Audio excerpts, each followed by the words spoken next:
happened there? I don't know. Who cares? Busy thinking about boys. Boys. Mesothelioma? Merway bitch. Bustin.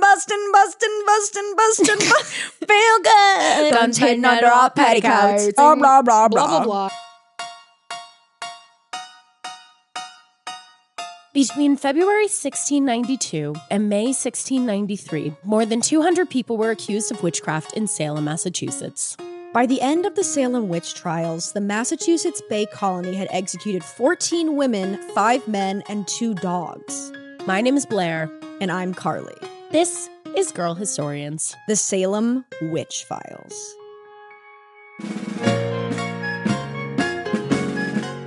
Ahoy! Hi, welcome back to Girl Historians. The only place where you'll find girls doing history. Literally the only place. Literally, don't even think about reading a book. If you read a book, eat Canceled. rocks. Canceled. Eat rocks. I'm Carley. I'm Blair. And we are discussing the Salem witch trials. And it's been going great so far. If you're just tuning in, today's an excellent episode that no one asked for. All about the men. Boo. Boys. It's kind of a That boys Charlie club today. XCX song. I was busy thinking about boys. Boys. That's us. That's one of the songs that I have such a visceral memory of when it came out and was like played for me for the first time. Okay, so my version of that, also a Charlie XCX song. Boom Clap. Oh my God. I like for the Fault in Our Stars soundtrack. I can't listen to it because it's I'm so sick of it from 2012 or whenever it came out. I feel like Charlie XCX has introduced me through Boom Clap, and there was another song that she did that I just could not stand. And so I got a real No, it was before that. I love that song still. I know, I like it too. When people shit on it, I'm like, that's actually fun. I got this feeling on a summer day when you were gone. That song really pumps me up. No, I love that. But I remember when Boys came out, I was like, I didn't realize she had that dog in her. She does, yeah. She's I think she's engaged to the 1975 drummer. Yes. Yeah. Okay. Yeah. George Daniels. Drama. I said I think as if I don't know and also know his full name. You know George Daniels, the drummer from the 1975. George Daniels. I know. I'm having trouble keeping up where we stand on the 1975 because it seems everyone's mad, but at the same time, the 1975 has never been more popular. What was so weird about him dating Taylor Swift was I was in a 1975 phase before he started dating Taylor Swift. So I remember when my sister was like, can you believe he's dating Taylor Swift? I was like, that's really weird because I just got back into them. So I listened to that record all the time. Then he was really racist on that podcast. And I was like, fuck, my Spotify Wrapped is going to be fucked. I know. The 1975? Yeah, I know because this was in March or something. And I was like, I already know that in February I listened to enough 1975 that it's going to be on my Wrapped no matter what. Oh, yeah. Yeah. I can't. It's a canon event. I can't interfere. Yeah, can't interfere. I mean, here's the thing. If you can remove the music from the artist, you gotta objectively say the body of work is quite good. Yeah. I don't know if you can remove the work from the artist because he's absolutely insane and insufferable. Sometimes, when somebody's so annoying and you're like, ugh, I really I can't publicly support them, but maybe privately I'll listen to their music or whatever. He's become so insufferable and racist that I can't even listen. You can't even listen and feel guilty. I'm just ugh. Yeah, it kind of ruins it when it's because he's a pretentious dick. You also know his mom hosts Loose Women. No, his mom was on Coronation Street or EastEnders. Oh my God! Okay, and she's on Loose Women in the UK. She's the host of the UK View. That's so funny. And his dad was in some kind of UK shows. But he's a nepo baby. Oh yeah, this makes sense. Yeah, yeah. I also feel very much like he's probably an alcoholic, and he's a heroin addict. Did you know that? Is he a heroin addict? He's in recovery because he read this makes sense. Infinite Jest when he was in rehab. Oh, yes. Okay. Yeah, that's he's in recovery from heroin. I think he still drinks and smokes. Mm-hmm. But I mean, hats off. Congratulations. No, it's hard. Fucking hard. It's hard to get over any sort of drug addiction. Heroin too, dude. Heroin's crazy. That's the will you have to have mentally. Congratulations. And I think that, again, we've talked about this on the podcast before. The way society treats addicts is fucked. Mm-hmm. If somebody, it's the John Mulaney of it all, he was fully addicted to coke. And if he died, people would just be like, oh my God, that's so sad and forgive him for everything. But the fact that he survived, now you have to be punished for the things that you've done. Things you did when you were in addiction. Yeah. Yeah, which is really fucked. But he was fully not addicted to heroin when he was Have you listened to the podcast? No, I'm really out of it. Like, it's not just the kind of thing of being like, oh, he was joking. Like, it was one of those like dirtbag left podcasts where they say like the R slur 900 times to be like funny. Quotations, heavily quotations on funny. Funny. But it's like so offensive that you're like, this is awful. Like, it loses its not entertainment value. It's just nasty. Like, it's just nasty. It's not even like, you know, sometimes people say things that are offensive to get like as a joke. It's like goes past that into just being like, I love attention. You know what I mean? It's like worse than the Come Town guys. Like, and the Come Town guys are pretty offensive, but like it's way worse than the Come Town guys or like Red Scare. It's on par with Red Scare. Yeah. I just feel like I don't know how I feel about this kind of like purposely offensive stuff, because I think that there's such a line you ride of like it can be really funny to say something that's kind of shocking, but then when that's the only thing you rely on to be funny, it's kind of like, this is nothing. I agree. I like think anyone can just say the most shocking thing they can think of. Definitely. But there's no skill to that. And so often it's not even, you know, sometimes humor hinges on like an offensive idea, but the joke in and of itself is like dismantling that idea and being like, oh, isn't it funny that people think this? Yeah.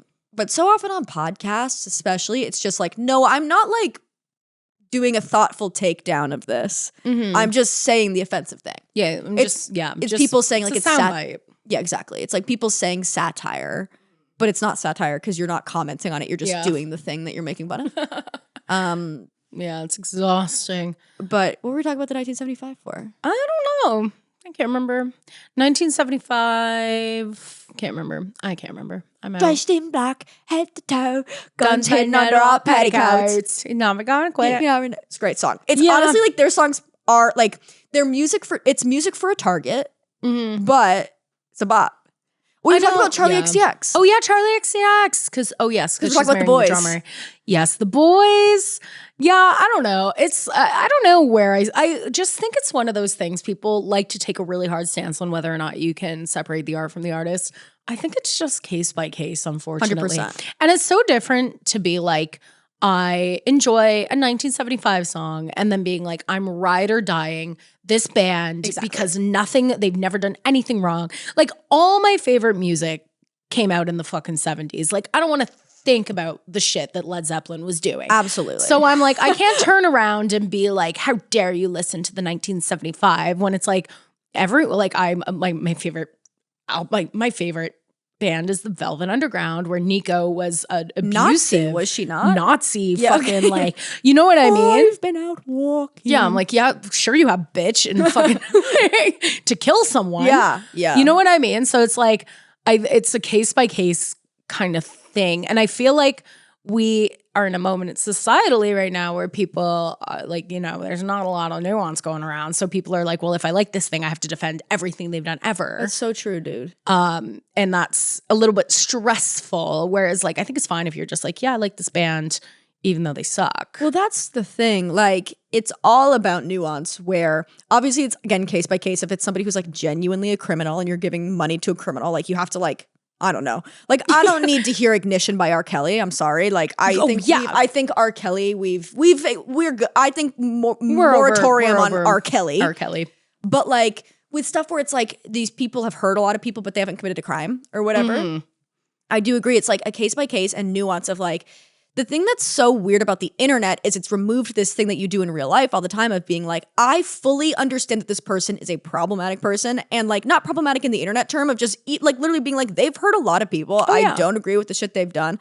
And like with somebody like Matty Healy, like I'm like, you're insufferable. Like you this is somebody who like, because I like was in the lore when this was all happening. I was like, I can't believe this. Because I remember hearing about this podcast on the 1975 subreddit, like before it became like a big thing. So when he started dating Taylor Swift, I was like, oh, he's fucked. Like he's just quite simply fucked. Yeah, you know, he's done. Like you can't become like go on an alt comedy podcast and then date Taylor Swift. Like I would never date Taylor Swift because I'd be fucked. Would never date Taylor Swift.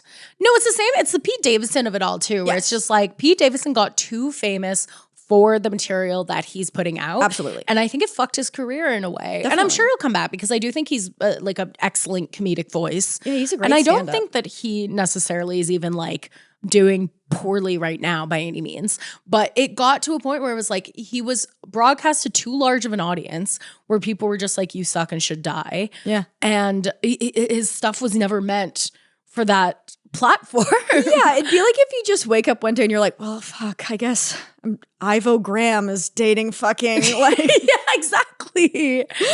Dating Rihanna. Yeah.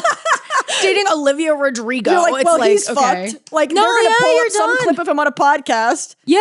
He's over. They're gonna the Taskmaster fucking compilations we're gonna see. Like, Yeah, we're it's done. very like some people just get too famous because of the people they date. And you're not. But with there. somebody like Matty Healy, it's like he needs to be famous so bad. Yeah. But he has a really complicated relationship with fame because his parents were famous and it fucked them up and it fucked him up. Because also like the UK press is fucking crazy, right? Yeah. So like when they were reporting on, I think his parents are divorced, or if they're not divorced, like they were having like marital issues and the UK press was like reporting on it. Oh, that sucks. And as a kid, like that fucks you up. I'm not saying that's an excuse. It's not an excuse. But I think that like somebody like that, I'm like, you just like, I don't want to engage in this. I love a lot of the music, but yeah. there should be room for you to say like, I don't agree with this person. And like most of the stuff they say, I think is incorrect and harmful. Mm-hmm. And admitting that is good. Yeah. Like admitting the fact that we are all hypocritical in some way of like there's obviously a sliding scale, like we said before, of like offensive and like actually dangerous things. Yes. But like if we live in this world in which, and we'll talk about Salem witch trials in a bit, like this is a crazy thing to just say like fucking 20 minutes into a podcast, whatever. But it's like, when you live in this world where you have to, everything that you do has to perfectly align with your morals. Mm-hmm. It's the same reason why like it's a big problem with like the green movement or veganism, where it's like when you have this all or nothing mentality, all or nothing is not sustainable. So then when people inevitably fuck up, they just defect to the alt-right, or they just defect to meat eating or whatever, right? Where it's like, girl, people are like, I need to be, I guess I can't keep up with this level of strict moral following. So because I can't do that, I've now got to be offensive and horrible.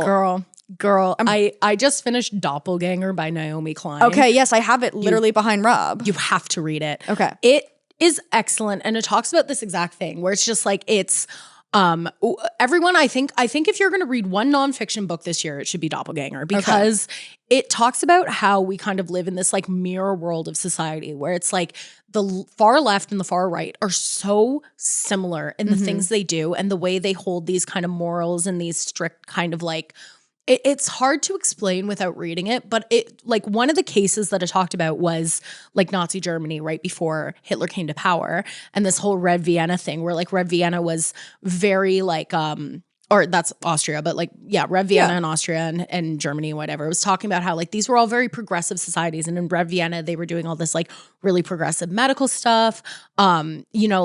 Like Berlin was the center of like counterculture and queerness and whatever in like the 1920s. And then all that stuff that was super progressive, it was so easily flipped to fascism. Yeah. Like faster than anyone, because everyone felt really safe, like it was really progressive. And then all of a sudden, like because people were used to keeping these really strict moral codes, it's just switched to fascism. I don't know why I'm saying fascism. Fascism one day. That's really it's crazy. really, really crazy. And this whole book is functionally about that. And how we like this loss of nuance has really made us kind of a bit stupid and really, really susceptible to being taken over by dangerous ideas. It's really good. Not really good. unlike the Salem witch trial. Not unlike the Salem witch trial. A fucking segue, bitch. I'm good at my job. Whoa. Give us brand deals. Sheer text. We haven't forgotten about you. Sheer text. We want tights. Sheer text. We'd like some tights. Squarespace. Sheer. Yeah. What else? I'd like to try period underwear. Oh yes, Knix. I have the Knix period underwear, and let me tell you, it's game changer. I don't have a super heavy flow. I don't either. This is why I'm kind of like maybe. And I was feeling, and this is my woo-woo kind of like blonde woman crystal mindset kind of showing in. But I do feel as though, I haven't used a cup, but I've heard great things about the cup. But I did feel as though like just putting in tampons all the time was unhealthy for my body. I thought about it one day, you know, when you like think about the purpose of a microwave and you're like, that's sus. Yeah. You know what I mean? Yeah. So I started using it and I was like, this is great. It's very, it's nice. Especially if you have to sleep. Yes. So going to sleep is good. This is the thing. I've used a Diva Cup for years and years and years. Like I was really actually kind of early on the Diva Cup because I can see that for you. Because I also used the non-applicator tampons for a long time, and people are like, "You're a fucking freak," and I was like, I just don't like. I just like them better. Yeah. So I was on the cup early, and I've used it for. The cup is. I was on the cup.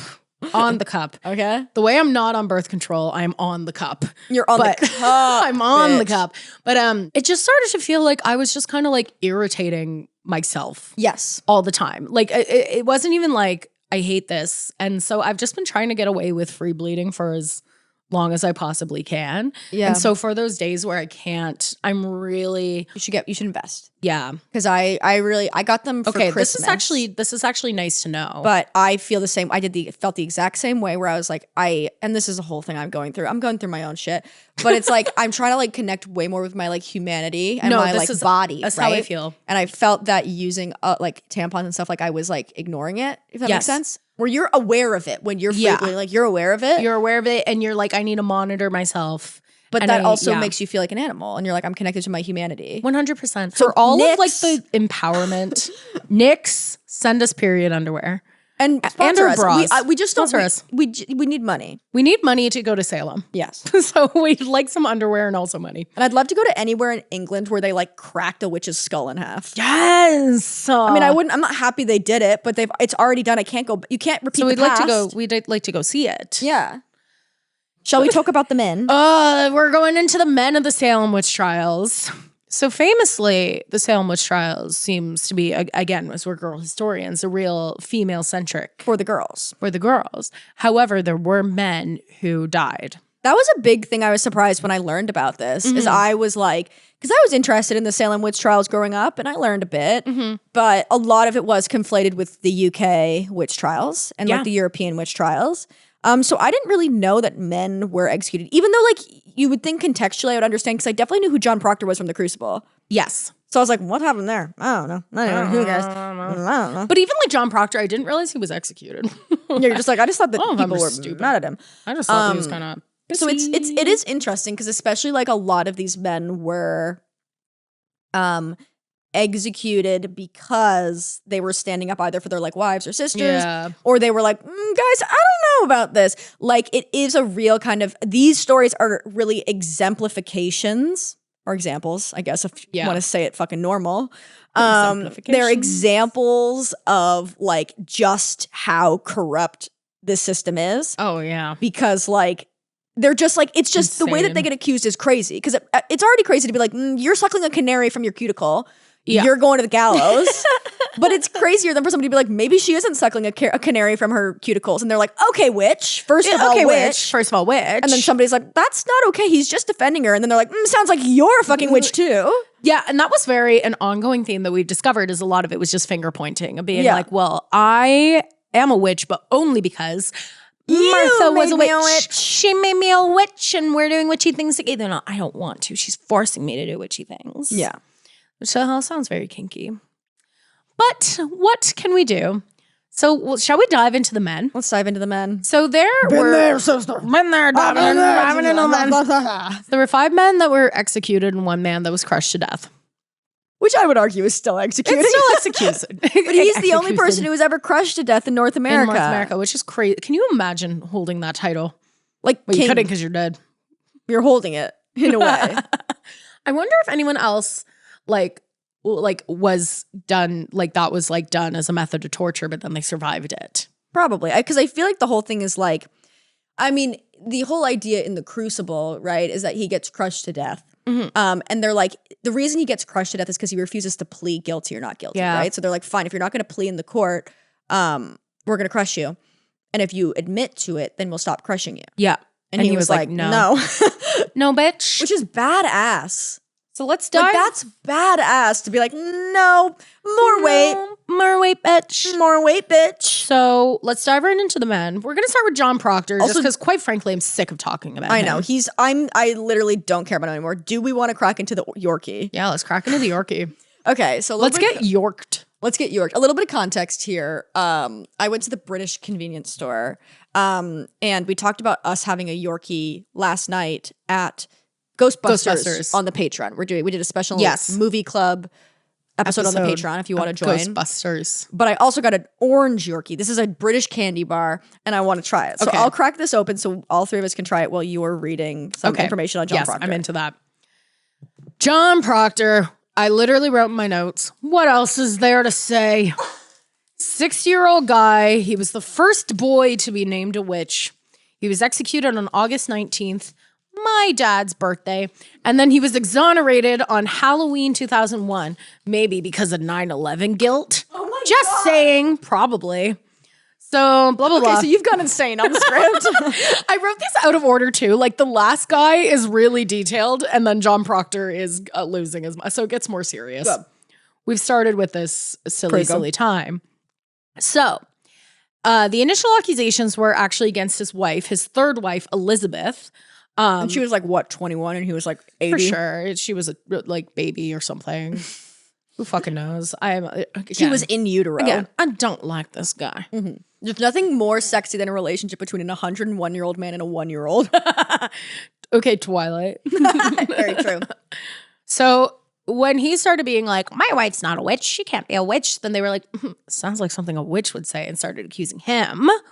Because he famously said that he beat the like misbehaving out of Mercy Lewis's maid because Mercy Lewis was one of the accusers. Mm-hmm.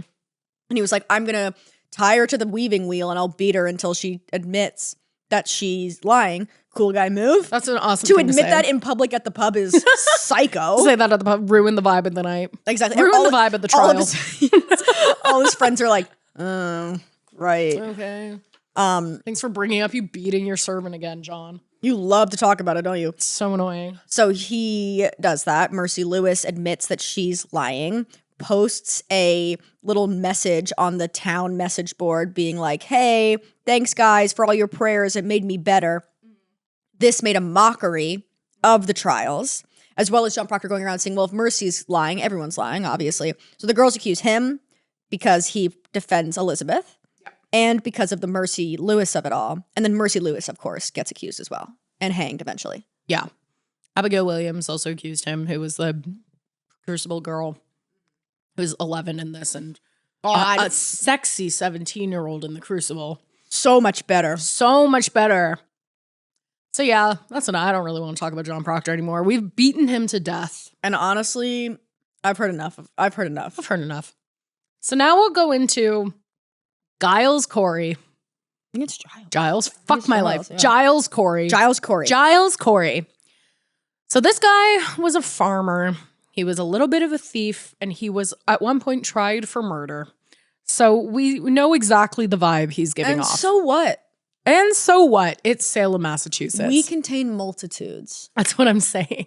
So he was accused of witchcraft along with his wife, Martha. Mm-hmm. She was one of the first accused, and she was accused, right, because I think she didn't go to one of the trials. Yeah, it was something like that. It I can really picture them kind of being a couple that people were looking for a reason to kind of take him down a little bit. Oh, totally. He was like a menace, and we love him for it. The same way we love Sarah Good for being a menace to society. Like, yeah, life sucks back then. Be horrible. And I could totally see him because he was born in England, came over to the United States. And so he knows a bit about Yorkie bars. He knows a bit about Yorkie bars. And also, I feel like it's very much the thing where it's just like, if you're kind of like getting a bad rep in England, you would just like leave, come to the colonies and be like, I'm actually a landowner now, which is exactly what he did. So he's kind of a piece of shit, but he was this established landowner. So, yeah. I know that he also he like brought people to court for slander against him or whatever slander is if you're not a political person. Yeah. Of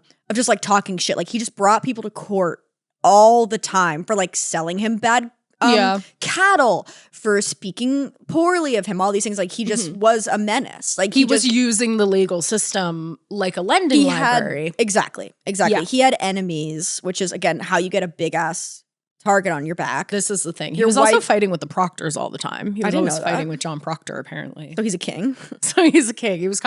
He was beefing everyone. And honestly, what else are you going to do? Again, they don't have plays. So you got to beef. They just have the Bible. So all you're going to do is beef your neighbors and bring them to court. Yeah, because he was tried for murdering his servant. Love that of these guys. And then they just said it was like excessive force or something. We didn't mean to murder him. He just got a brain bleed. Mistakes happen. Human beings are fallible. And we make mistakes and we're messy. Yeah, but that's what makes us. This is what makes beautiful. us girls. I know another thing about him was when Martha was originally accused, he said that he had seen a witch mark on her or something like that. In the Crucible, it's him being like, she reads too many books. What's she reading those books about? But it was before they knew it was serious. So that's like kind of at least like it's not as crazy as later on when you're like, she's going to be hanged, my dude. But he was like, no, she's a witch. He also, our friend Brendan, who was on the live episode, if you are curious, but he lived in Georgia for a long. He lived like outside of Atlanta for most of his childhood, and he went back to visit recently. And one of the people he was staying with, his dad was telling him that they're descendants of Giles Corey, and that's fucking awesome. And the way that they followed it up, it wasn't like, "Wow, how cool is this?" They were like, "That guy was the biggest piece of shit ever." And to have your ancestors 400 years later after still you've talking been pressed shit, to death, after you've been pressed to death, talking mad shit about you to some stranger is crazy. To an improv comedian. So Giles Corey, he gets crushed to death, because he refuses to make a plea deal at all. Yes. And the whole idea is that if he doesn't confess to being guilty, his land will pass on to his sons. Yes. Whereas if he says he's guilty, he would survive, but his land could be seized. Yeah, this was a big thing why this happened. Because realistically, I'm in the camp of belief that like this was not, people really want to believe that there's like an underground network of people conspiring against us when the actuality is just that people are insane and impulsive and troubling. So yes, there was a lot of land grabbing and ransacking of land. If you confessed to being a witch, your land was legally seized. And if you were killed, then your land was more often than not seized by the heir or something like that. But a lot of times, like if you were accused of being a witch, like regardless of even how you pled, like they're taking your land, right? Absolutely. So there is no confirmation because he didn't like keep a diary or talk about why he didn't plead. But they basically asked him after they had decided you're a witch, before like after the council or whatever, before you do like the actual trial, they ask you how you plea. And if you plead not guilty, you get hanged, basically. Yeah. And then your land gets taken because you're hanged. And if you plead guilty, you remain in prison alive, but your land is taken away from your family. So your family is left destitute, basically. Which is rough. So when they bring him to trial, he does not plead guilty or not guilty. He doesn't say any words. And they basically say, if you don't, you're going to get cruel and unusual punishment. Yeah. So he's the only person to be crushed to death, in which over the course of 3 days, they placed more and more heavy rocks on his body. And the idea is confess and we'll stop doing this. Yeah, right? And he wasn't going to confess. And I don't know if this is confirmed. I don't remember if this is confirmed in historical records. But it's definitely like in the lore of it that they'd put like a big ass heavy rock on his chest and be like, anything to say? And he'd be like, more weight. More weight. And then they put another heavy ass rock on his chest. Yeah. And you go, more weight, which is baller. Like he's a menace and a dick. Yeah. Absolutely. But he's kind of slang. He's got a flair for the dramatics. Kind of slang. So he is a menace, but Giles Corey has a very special place in my heart in the Salem witch trials just because of the flair for the dramatics of it all. Just because he's a bit of an asshole and it's funny. It literally is that. I'm just like, it's funny. Yeah, so there's also reports that he said more rocks instead of more weight. Awesome, too. And he also might have said, damn you, I curse you and Salem. Which now there's a legend that an apparition of Giles Corey appears before any like tragic event in Salem. So there's like people saying before there was a fire in 1914 because there was everything. If you don't know this about history, there's a crazy thing where in the like 1910s, every city everywhere had a major fire. Yes. Because of all the fucking electricity, candles, and the fact that everything was still made out of wood. Triangle Shirtwaist Factory. Triangle Shirtwaist Factory. Toronto had a great fire. Chicago did. New York, literally every fucking This is the whole thing, because growing up, I had those in America specifically. I don't know if you had them here in Canada. There was a shit ton of mesothelioma. Fuck, I know what it is, but I can't say it. Mesothelioma. Okay. Yeah. And I believe you. But basically, it's the cancer you get if you're exposed to disturbed asbestos. Oh, yes. And it was a lot of things being like, if you or a loved one was exposed to asbestos and has contracted mesothelioma. Okay. I feel like this is what I'm saying. I'm saying it wrong. And I believe you. You said it right one of the times. Yeah, because I tried it 15 different times. One of them's got to be right. Love it. Mesothelioma. Mesothelioma. Mesothelioma. Let Blair say it each time. Mesothelioma. Did I say that right? Mesothelioma. Wait, say it again. Mesothelioma. Fuck. You guys fucked me. Mesothelioma. Mesothelioma. Feel. You got to do feel. Mesothelioma. There you go. Mesothelioma. Perfect. It feels like a fake word now. That's perfect. But basically, like, if you or a loved one are exposed to this, call this number. Mesothelioma. So growing up, I was like, asbestos is really fucking bad. And then when you move to Toronto, it's everywhere because every single house is so close together. Oh, yeah. That if you didn't have asbestos on the outside of every single wall, the entire city would go down. Absolutely. But so it was like a learning curve of being like, asbestos isn't bad. It's disturbed asbestos. It's like, don't take a fucking axe to the side of your house. Oh, I don't didn't actually dig know around that. in your walls. This makes sense. But it's okay. You should. Asbestos is fine. A little bit of asbestos is fine. It's a treat. A little bit, just as a treat. As Just a as a dessert. treat. A little bit of asbestos is fine. Yeah. It's just a treat. But Giles Corey, his apparition appears before giant This is the disasters. legend. This is the urban Where legend. was he of it. January 6th? He was there. He was at the insurrection. But he didn't really have a political motive to be there. He just knew that everyone was going to be yelling and going to court. His two favorite activities. Yeah, he loves the drama. He loves court and he loves yelling. So he was at the insurrection. There was a lot for him at the insurrection. It's like how people say Phoebe from Friends would have been at the insurrection. Yeah. And I agree. I think it's a hot take, but I do think that Phoebe Buffay from Friends would be at the insurrection. Well, okay, so there's this thing where have you seen the video of Grady Dick, the Raptors rookie who was like the number 1 or number 2 draft pick, driving his car through a protest? No. It's not viral. It's a video that our friend got. No. So there's a big protest in the city of in Toronto. And he's driving his car through it by accident because he takes a wrong turn. Oh my So he's not God. hurting anyone, but he's just like, what the fuck is happening? Oh no. And I'm like, we were talking about it because it fucking makes me laugh whenever I think about it because it's so unfortunate because he's new to the city, so he doesn't know how to get anywhere. No. And he's also like 18, so he doesn't know anything about politics. Doesn't know politics, doesn't know how to drive, doesn't know the city. Exactly. Doesn't know the And I'm one-way like, streets. that's George Costanza. Like, do you know what I for mean? sure. Like, if Seinfeld was around now, Absolutely. or like that's a Curb plot line where it's like Larry drives his car through a protest by accident. Yeah, if we were in a less politically contentious moment, there would be so many good sitcom episodes about the insurrection. Yeah, there's that Seinfeld episode that's so funny where George, accidentally gets in a limo with like a famous neo-Nazi. And halfway through he realizes and he's like, oh no. And I'm like, we need this take. Yeah, because it's funny. We need Giles Corey at The insurrection insurrection in a because sitcom. he heard there be yelling in court. Yeah, and then people start saying out-of-pocket stuff, and even though he's from the 1600s and surely racist, you know what I mean? for sure. He's like, Probably doesn't know what "Whoa." race is. Yeah, he's like, but we are the superior race. Yeah, he's like, That's what we believe in 1600. I'm the man. It's not I'm a man. I just am the best. I'm a criminal accused murderer who owns land and has 5 kids. This is amazing. Things for are me. pretty sweet Things for are me. fucking awesome for me. Things have really worked I out could for me. Really, it's because I deserve it because God loves me Definitely. and hates other people. Exactly. And honestly, Giles Corey. Giles Corey. That's his theme song. Giles Corey. This is life with Giles Corey. Awesome.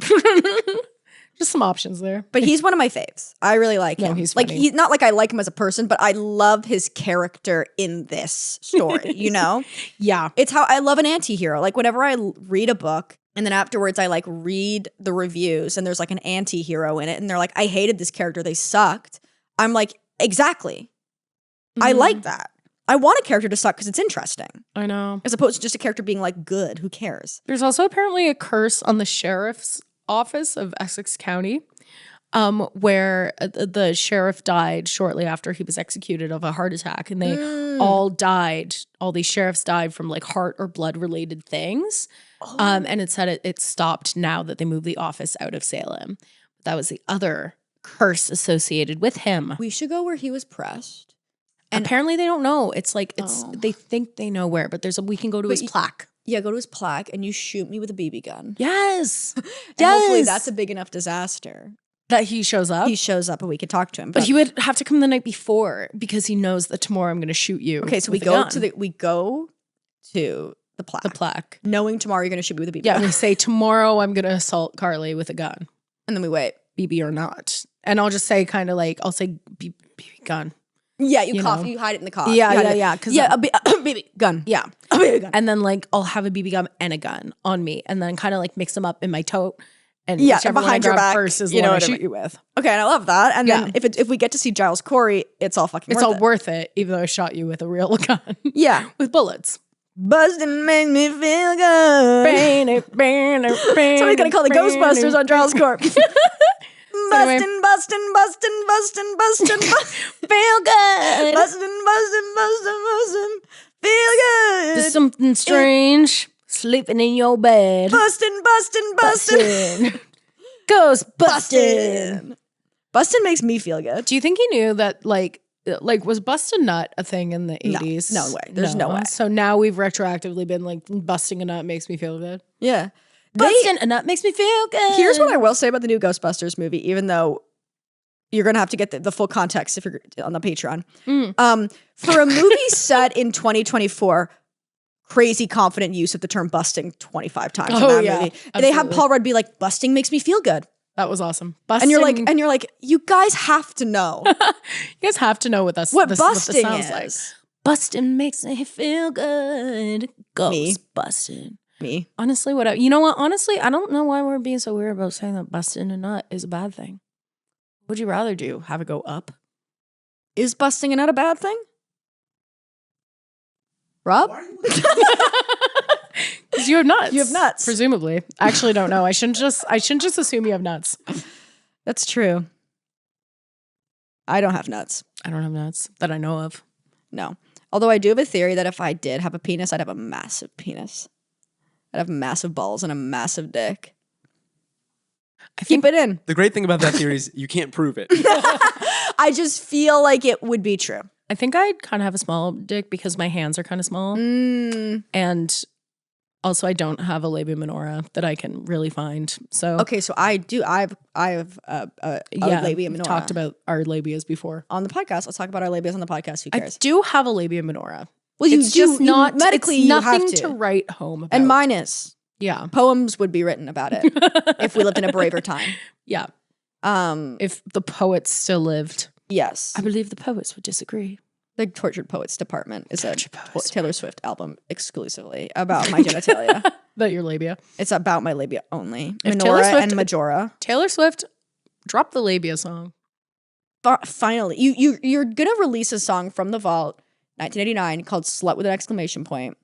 And you're not going to have a lyric that has the word labia in it? Yeah, sorry. Make it make sense. Why? How come where is her slut pop?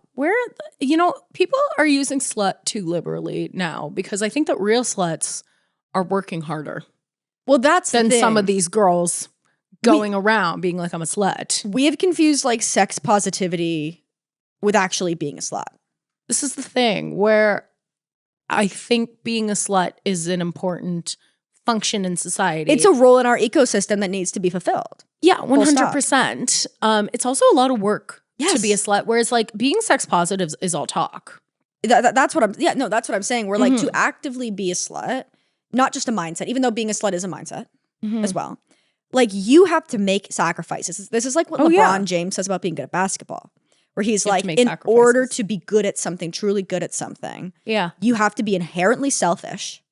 because the amount of time that goes into the work of being good at something is time that will take away from your relationships. Well, most of the like true sluts I know, their hobby is being a slut. Well, that's exactly it. You know what I mean? It takes time. And it's not just being like, oh, I'm single, I'm going to hook up. No.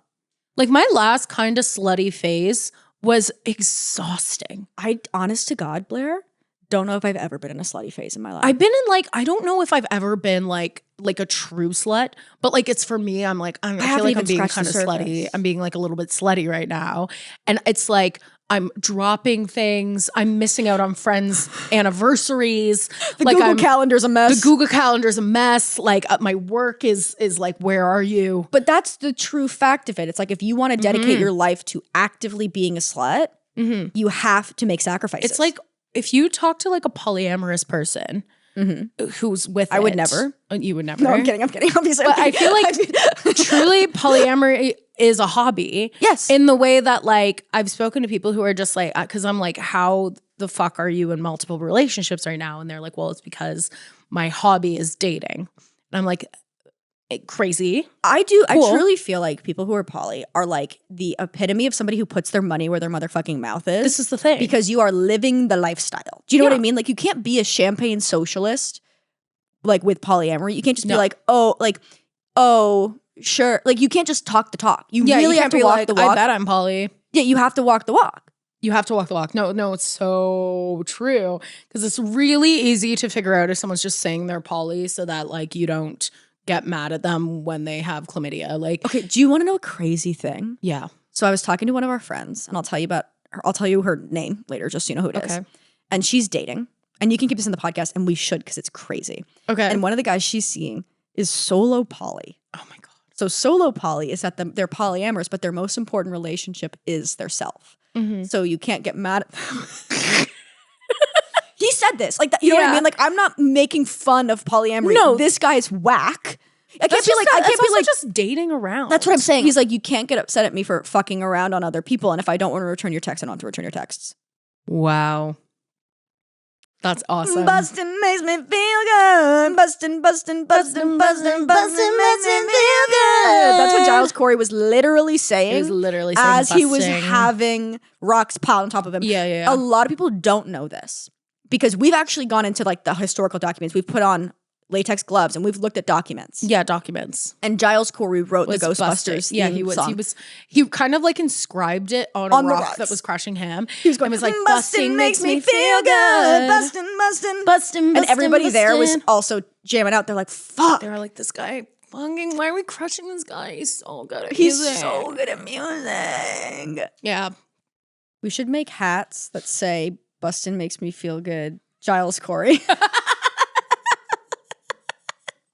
I would wear that hat. Yes. Busting makes me feel We get a cease and desist good from Ghostbusters. They're like, what the fuck? That's just fully our thing, and it's been our thing for 40 years.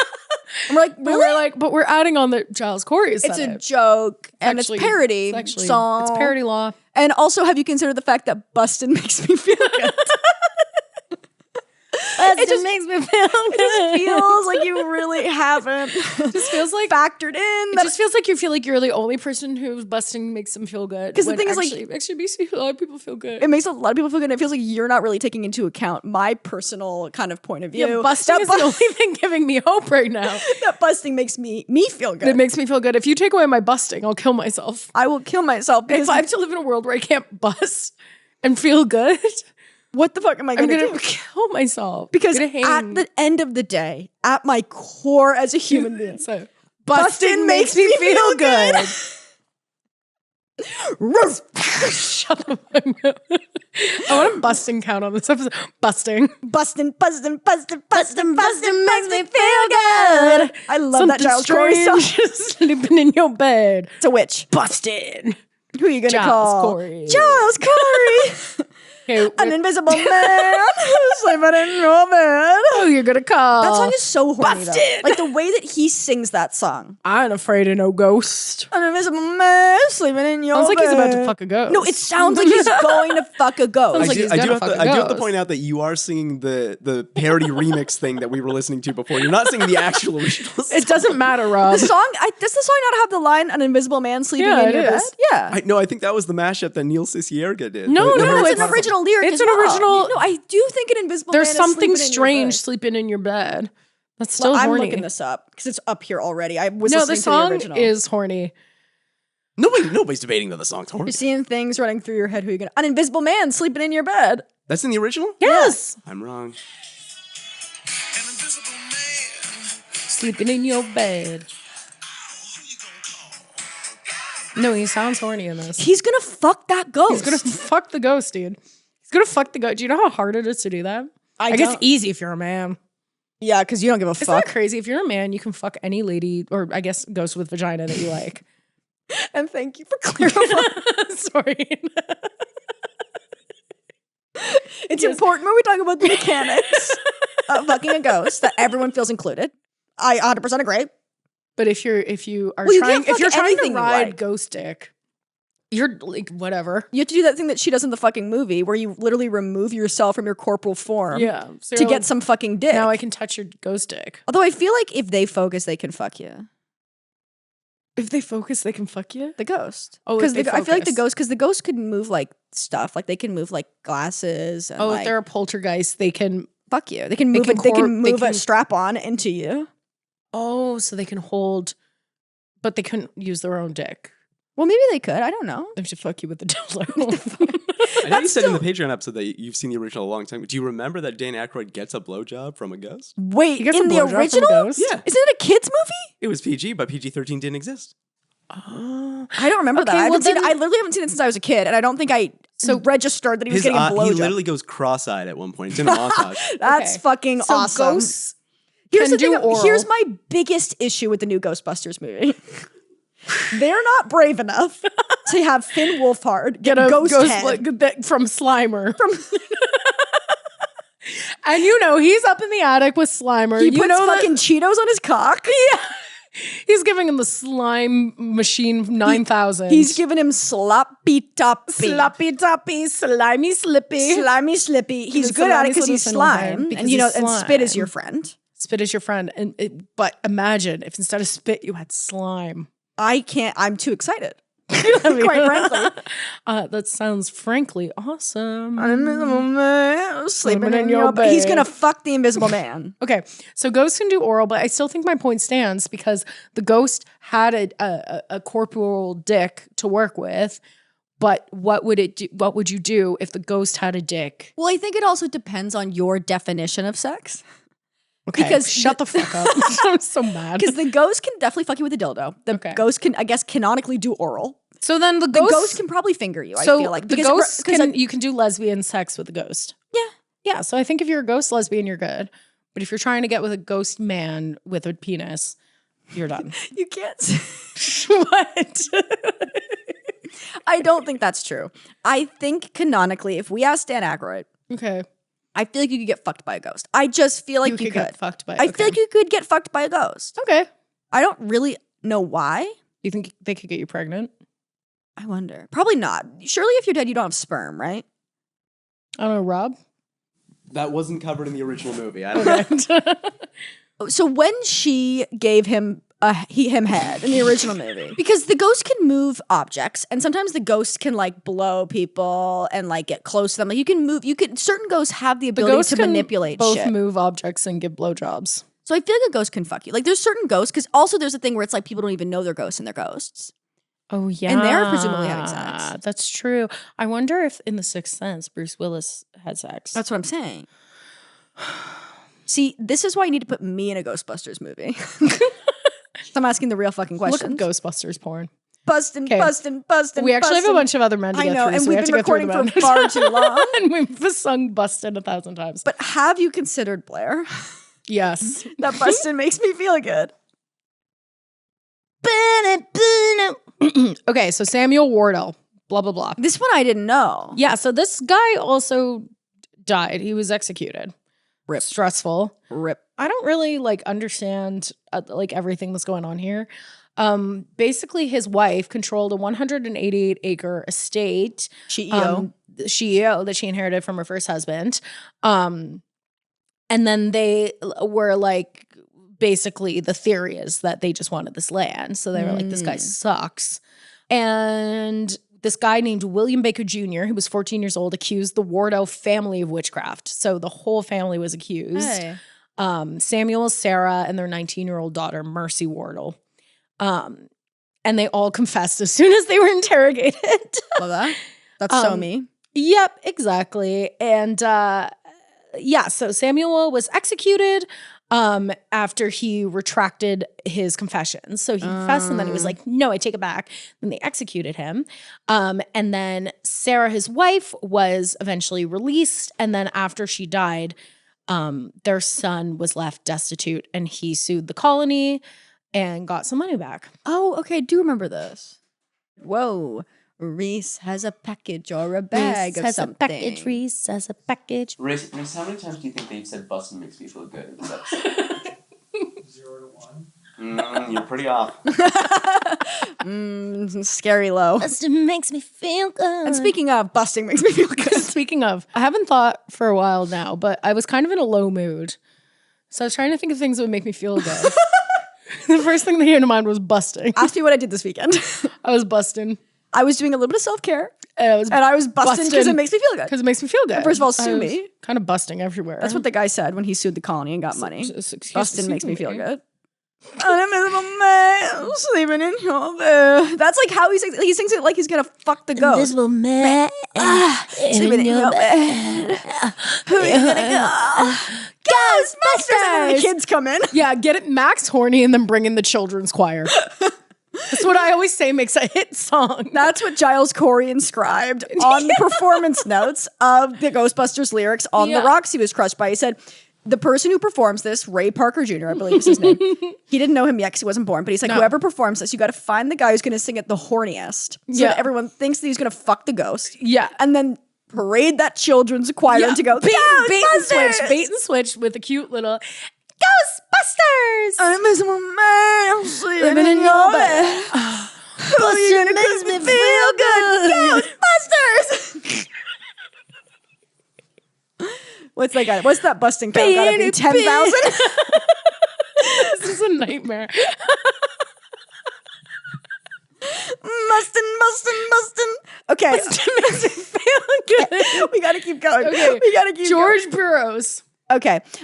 So we've talked about him in the overall. We talked about him. Something that I learned when I was revisiting my notes and I'd forgotten about. He was a piece of shit. Yeah, he sucked. He's a piece of shit. Because we cast him as Adam Scott and we were like, love him king. And he like berated his pregnant wife. Oh yeah, no, he sucks. And he was horrible. So I don't really care about him very much. He was a minister. He was executed. He's famous knowing blah, blah, blah, blah, blah. blah, blah. He was famous for reciting the Lord's Prayer perfectly as he was executed, which it says that witches couldn't do. Which you have to respect for the drama of it all. Because the whole thing was they would, if you haven't listened to the overview timeline episode, the way that they tested to find out if you were a witch or not is like, can you recite the Lord's Prayer in full? And every single person they asked stumbled, which is kind of crazy. Because it's hard. And the whole thing is witches can't recite the whole Lord's Prayer. So then on the gallows, when they were like, do you have anything you want to say? He's a minister and he recites Our Father who art in heaven. He recites it in full. Yeah. And then crazy. and then he hangs himself. So he's And like literally like, dies. bustin' makes me feel good. And then he kills himself. Well, they kill him. Because he can't bust anymore. Yeah. In my brain, I know he didn't do this, but I would do that at the top of the ladder. Like, you know what I mean? I'd be like, our Father who art in heaven, you're at the top of the ladder, noose around your neck. Yeah. Hallowed be thy name. You do the whole thing, and then everyone's like, and then you jump off. I would just go boom, clap, and then on the clap jump. I love that. I'd go, awkward turtle. Oh, of course this would Normal happen. people scare me. Of course this would happen to me. FML. I don't know, guys. Don't talk to me till I've had my coffee. Don't talk to me, darling. I would Don't say talk my to me till I've had final- my execution. My final words on the gallows would be, come to the dark side, we have cookies. I like your shoelaces. And then you keep Yes. an invisible man. Sleeping in your bed. That's my last words. So gonna call? they were his former parent. He also there was some crazy fact where he and a bunch of other people in Salem used to live in this other town that was attacked by an indigenous tribe. Then they all hung out hid out on an island until they were rescued. Wow. And then he ended up becoming a minister after that of one town and then moved to Salem. But he very left a bunch of traumatized. other debt. Yeah, no one was okay. Honestly, in this, there's no way that anyone was okay. Also, I'm struggling to conceptualize just how long ago the 1600s were too. Oh, it's over for me. I can't. I have no idea. I have no fucking clue. We're done. But We're so also done. just technology, exponentially since the Industrial Revolution, things have just changed so much that it's really hard to, because if you're applying the same level of change from the 1900s to now, yeah, it's crazy. So you're like, oh, it must be the same, but it's not really. Do you know what I mean? No, It's not that different. It's really weird to think about. Also, I remember there was way too much of this in the book I read about the Salem witch trials. It was oh my God. But the way that Salem treated their ministers was kind of fucked. And because the ministers are basically community leaders. So you could be voted out functionally by your parish if you sucked. And they wouldn't pay them a lot and they wouldn't give them fireworks. That's the whole thing. It's you get paid X amount of money to live here full time in this house and do your sermons or fucking whatever.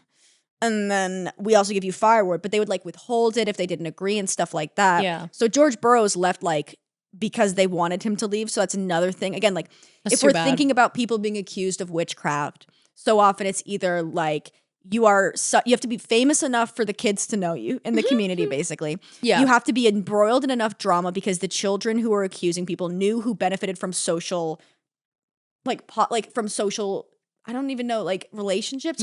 They knew who was basically popular and who was unpopular. They knew who was fighting and who wasn't fighting, who we liked, who we didn't like, things like that. So he really checks all these boxes. He used to be this massive community leader. And then people are we don't want to pay you anymore to be our minister. And we don't like you. You have to leave. You know, it makes a lot of sense. Which is rude, quite frankly. A big thing I remember reading about him was that he had a pregnant wife who was younger than him because, of course, although he was kind of young. He wasn't John Proctoring. He was 35 or something he was like that. Something. He wasn't old. But he berated his pregnant wife for not doing her chores well enough and not being able to stand on her feet and stuff. He was just a real piece of shit. Real piece of shit. One of the reasons he was found guilty, which I laughed out loud about, was that he was accused of feats of strength, such as lifting up a musket by sticking his finger in the barrel. Fucking awesome. Which is an awesome thing. It's I remember this. Too strong. You are literally, you have inhuman strength. Because they tried to get him to do it and he's I can't do it. I think it was magic. I think he was doing it with a trick or something. Yeah, it's a trick thing. And then they were okay, do it. Yeah. And he's I can't do it. I can't do it. He was also called the king of the witches. That was the whole thing where he was the king, the leader, the ringleader of all this, which is not really true, but. He was also accused of being a secret Baptist, which is honestly funny to me. Yeah. Because he only baptized one of his kids and some other reason. I love that. Who cares? This other guy, George Jacobs. Senior. No, sorry. George Jacob Sr. Yeah. I remember him because his granddaughter was the one that basically accused him and then took it back. Yeah. The day after he died, It's right? fucking crazy. Timing is everything, right? I don't remember exactly why he was accused. Because it's all the same stupid shit. He had brushes with the law. He was Yes. kind of known to be a light criminal. Yes, which is the same thing as a lot of these guys. They're easy targets in a way. I mean, besides Proctor, but people didn't really like Proctor anyway. Maybe I'm just projecting because I don't like John Proctor. But he was accused and his granddaughter was also accused. And they were in prison together. Mm-hmm. She had implicated him and accused him. So he was there, they were in prison together, and he refused. He had originally admitted to being a witch and then recanted his confession again, so he was set to be hanged. And his granddaughter was set to be hanged the day before him or the day after him as well. But she said that she wanted to work with a minister basically to absolve her sins before she died. Okay? Loophole. Love that. So they gave her a couple of extra days, and I'm not 100% sure, but I feel like this was he died in one of the last hangings. So I feel like she lives, actually. But she's working with this minister and blah, blah, blah, blah, blah. She gets her execution stayed for a bit while she's working with this minister to basically cleanse her soul. Because they really wanted that. Again, the Puritans are all about kind of self-flagellation of being I did this thing, I admit it. It was so wrong. Please, God, will you cleanse me of my sins? All these things. So he gets hanged. And he forgives her. And then he gets hanged. And then Damn. afterwards, like the day after, she's like, I lied. He's not a witch. I lied. Witch girl, timing is everything. Could have said this yesterday. Nuts. Yeah. Yeah, it's all very bizarre. It's one of those like family cases where it's like the family was accused because like all the families had kind of done stuff to the Putnams too. Going back to the Putnams as a refresher, were this very powerful family that's kind of at the center of all these witch trials. Definitely. Their daughter was like the third girl, or like one of the like the very first, but not Betty Paris or Abigail Williams. And Putnam Jr. Yeah, she was mass accusing because after the first 3 women were accused and sent to prison, the other girls were like, no more. All the witches are gone. And Putnam's like, bet. Yeah, bet there's actually more witches than you could ever fucking even imagine. And Anne Putnam Sr. was one of the first adult women to accuse people. Yeah.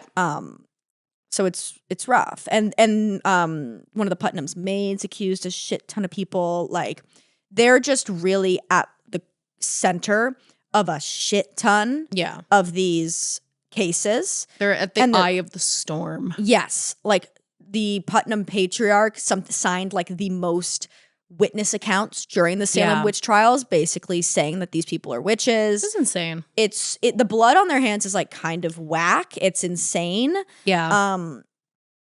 It's really hard to think about. And a lot of these families, like you said, like if you go back to like Rebecca Nurse and all these different people who have been accused, at the heart of it, a lot of them just went against the Putnams. They were in like a inheritance battle or something like that with the Putnams. It's real. It's bad. Anne Putnam Jr. also used spectral evidence against George Jacob Sr. and said that his ghost appeared to her and said that he'd been a witch for 40 years.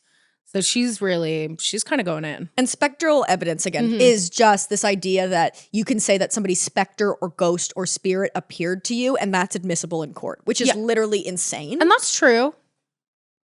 And it's true. You know what? The thing about spectral evidence that just drives me insane, like actually insane, is that Bustin makes me feel so good. I really tried to act there to surprise you. No, that was good. That was good. But I knew you read me like an open book. You could just feel, because you hadn't said "busting makes me feel good" in about 45 seconds, and it felt like we were overdue for busting makes me feel good. So, final man we'll talk about. I found this guy kind of interesting. Is John Willard. Yes, he's a really interesting one. He's interesting. So he was Salem's deputy constable, and then he starts ACAB. So first of all, he's a fucking cop. So probably he's one of 2 cops in Salem. So he is like, I don't really think that this was like this witch thing is happening. He's like, I don't really believe in all this witch stuff. In May, he stops making arrests. He's just like, I'm not arresting any more witches. Like, so he did arrest in tripping. the beginning. Yeah. But then when things really began to pick up, because it starts in February and it's like, whoa, this is freaky. But then when things really start to pick up, because Anne Putnam Jr. clocks into she's work. Going crazy. She's like, she clocks I'm here. Mama, I'm here. She goes, Mama, let's go. Mama, can you hear me? She's like that. So things really begin to pick up, and then people start accusing each other. Yeah. And every time somebody's on trial, they implicate someone else. He refuses to sign any more warrants. Yeah, he's like, I'm not doing this anymore. And then the accusers are like, oh, that's so funny because you're actually a witch. Yeah, it's actually funny that you bring that up because you're a witch. And you actually were next on the list the whole time. We knew about this even forever. Before you said this. So when he first arrived in Salem, before he was cop ACAB. Before he was a pig. Before he was a pig, he worked as a hired hand for the Putnams. And he did a bunch of tasks, including watching the children. And he was taskmastering the Putnam household. children. Your time starts now. Yeah.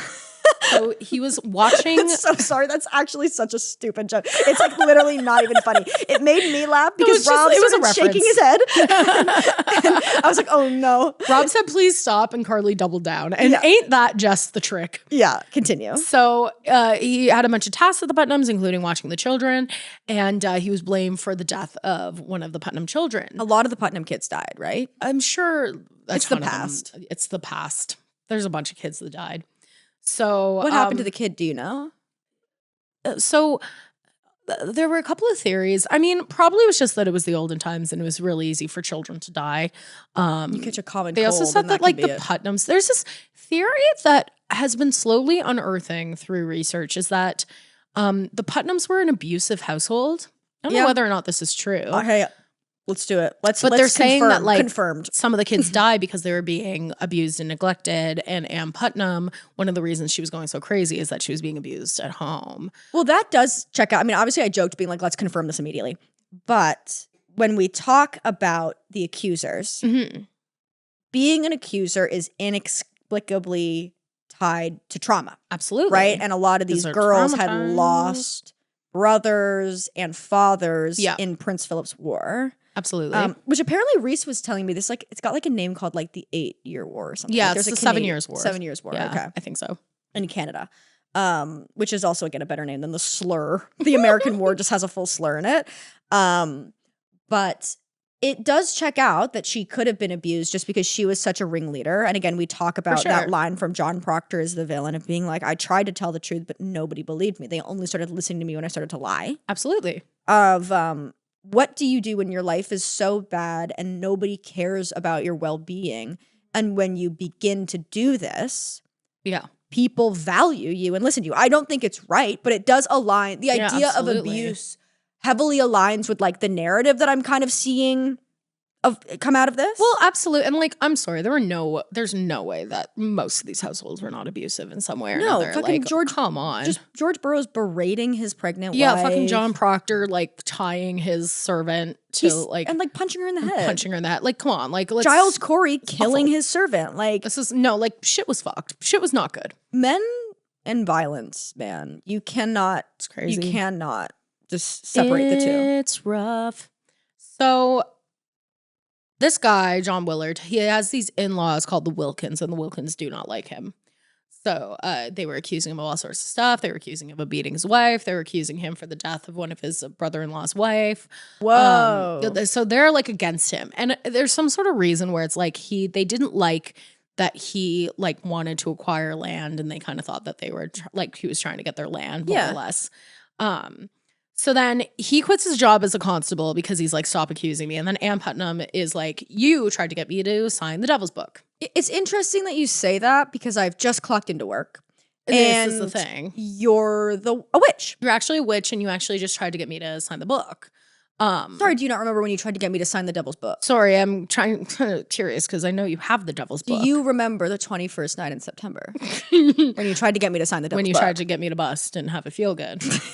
So it really gets me every fucking time. I think it's objectively hilarious, and I think we should continue to do it until somebody bustin. You can pry bustin from my cold dead hands. Bustin. I like that it's bustin, not busting. Busting. So the Putnams and the Wilkins. So the Wilkins are the Willards. Willards. Oh my God. Willard's in-laws are the Wilkins. The Wilkins and the Putnams are kind of besties. They're friends. They're kind of similar families. And then at one point, Willard's wife's grandfather, who's Bray Wilkins, he's gotten sick. He's got like kidney stones or something. He goes to a local like woman, and she's like, "That's witchcraft. Actually, you've been cursed. You've been cursed by a witch." And then with kidney stones. Wilkins is like, well, Willard looked at me weird. So that was probably him cursing me. And so he caused me to be sick. And then Wilkins' grandson, Daniel, died. And then Wilkins was like, yeah, Willard did that. And then other people were like, yeah, he killed this boy, Daniel. And everyone kind of piled on that. And then Willard kind of fled from Salem. And then when he came back and was put on trial, they were like, that's an admission of guilt, the fact that you ran away. And then he was hanged on August 19th, my dad's birthday. Wow. The gall. Did they not know that in 400 years your dad would be born? Yeah. Or it's 300, I actually guess. Weird that they weren't thinking about August 19th, 1958 when my father was born. It's just weird. To me, it's weird. I know. I just think it's, I don't know. Of course they were hanging people in Leo season. I know. Typical.